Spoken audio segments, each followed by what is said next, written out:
a Brasília. Afinal, o Palácio do Planalto confirmou uma nova data para a visita de Lula à China. A ida do petista foi suspensa depois de um diagnóstico de pneumonia. Vamos acionar a repórter Paula Lobão, que vai trazer todos os detalhes da notícia, da informação para a gente. Paula, seja muito bem-vinda, boa noite a você. Conta para a nossa audiência, para quando ficou marcada essa viagem, hein? Oi, Daniel, muito boa noite para você, a todos que nos acompanham neste sábado. Olha, ao longo do dia surgiu uma informação de que havia possibilidade da viagem do presidente Lula ter sido reagendada para o dia 12 de abril, ou outra informação chegou a respeito dessa mudança de data para o dia 10 de abril. Eu então entrei em contato com a SECOM, a Secretaria de Comunicação da Presidência da República, para confirmar certinho qual é a data certa que o presidente Lula viaja para a China. E a confirmação é de que a data é mesmo a do dia 11 de abril. Ele deixa o Brasil no dia 11, chega, portanto, no país asiático no dia 12 de abril e vai cumprir a agenda de compromissos no dia 13 e no dia 14. Portanto, no dia 15, o presidente Lula já vai estar voltando para o Brasil. É aí uma viagem rápida, apenas 2 dias de compromissos, aliás, uma agenda bastante intensa. No dia 13, ele chega em Xangai para a cerimônia de posse da ex-presidente Dilma Rousseff, ela que vai tomar posse como a nova chefe do BRICS, é o bloco econômico formado pelo Brasil, pela Rússia, pela Índia, pela China e pela África do Sul. Agora, vale a pena a gente falar aqui, Daniel, a respeito da agenda mais importante, que é o encontro do presidente Lula com o presidente da China, o Xi Jinping. Esse encontro está marcado para acontecer no dia 14 em Pequim, no dia seguinte, então, à posse da ex-presidente Dilma Rousseff como nova chefe do BRICS.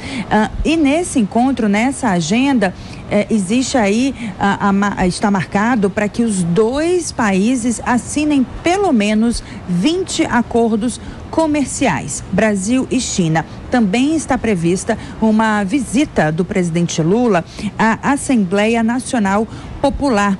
Fazendo uma comparação, é como se fosse o Congresso Nacional do país asiático. O presidente Lula também deve visitar fábricas do setor de telecomunicações. Esse é um mercado que a China domina. Agora, Daniel, a expectativa, uma possibilidade aí desse encontro entre os dois presidentes ter um momento de uma pauta ambiental. Aí a expectativa de que Lula aproveite essa reunião com o presidente da China para falar sobre uma tentativa, uma proposta. Ele deve tentar convencer o presidente da China a comprar do Brasil até 10 bilhões de dólares em crédito de carbono, isso ao ano. A gente sabe que o gás carbônico, ele é o responsável, um dos grandes responsáveis pelo aquecimento global. Essa aí é uma sinalização, uma tentativa do presidente Lula de dar um recado à comunidade internacional de que o governo dele está preocupado com essa pauta ambiental, tem compromisso e prioridade com essa pauta ambiental, e caso a China venha a aceitar essa proposta, é como se na prática a China estivesse comprando créditos, comprando uma licença a mais para poluir além da meta estabelecida para o próprio país, para a própria China. A gente vai acompanhar aí o desdobramento dessa viagem. A gente sabe que essa viagem do presidente Lula já era para ter ocorrido, mas acabou sendo adiada, como você mesmo disse, por conta do diagnóstico dele de pneumonia. Ele precisou adiar para cumprir aí o tratamento de saúde e se recuperar, tanto que esse fim de semana ele está passando o fim de semana no Palácio da Alvorada, sem compromissos oficiais, descansando, para que na semana que vem ele já possa voltar a despachar do Palácio do Planalto e já se preparar para essa viagem à China, considerada uma viagem importante para as relações comerciais entre os dois países, Brasil e China. Eu volto com você, Daniel. Perfeito. Detalhes da viagem de Lula à China com a Paula Lobão, diretamente de Brasília. Daqui a pouco ela volta com muito mais notícias e informações.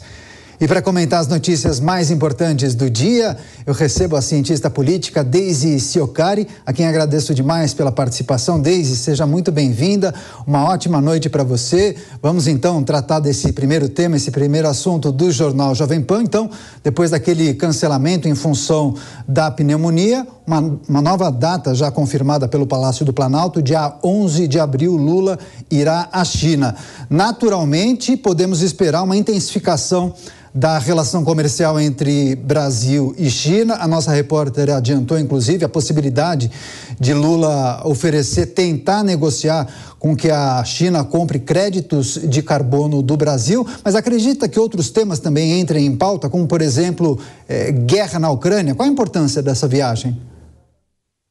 Oi, Daniel, boa noite, prazer falar contigo. Então, além dessa questão do comércio bilateral do crédito de carbono, é bem possível que o Lula tente expandir o material, as commodities que o Brasil já exporta para a China. Então, por exemplo, carne, milho, soja, a gente exporta muito desse material, né, em torno de 85%. O Lula acredita que pode fazer com que esse volume aumente. É muito difícil, visto que já é um volume muito grande, mas isso deve entrar nas pautas. Também há a possibilidade dele querer negociar outros commodities que não são tanto do interesse da China, mas isso com certeza vai entrar nessa pauta dessa conversa com o presidente chinês, além da questão do carbono, né? A gente tem que lembrar que a China não tem ainda um comércio regulamentado em relação a essas questões bilaterais de carbono, então ela teria que expandir essa rede internacional de comércio de carbono, então seria um ponto já inicial. Em relação à guerra na Ucrânia, é um bastidor, né, Daniel, porque a gente não sabe direito, porque essa aproximação do Brasil com a China, ela acaba interferindo nas relações do Brasil com os Estados Unidos, né, que são muito importantes. Então, eu não sei se esse tema vai ser tratado, ou ao menos se ele for tratado, eu não acredito que vai ser assim tão às claras, né, eu acredito que vai ser mais questão de negociação mesmo de commodities.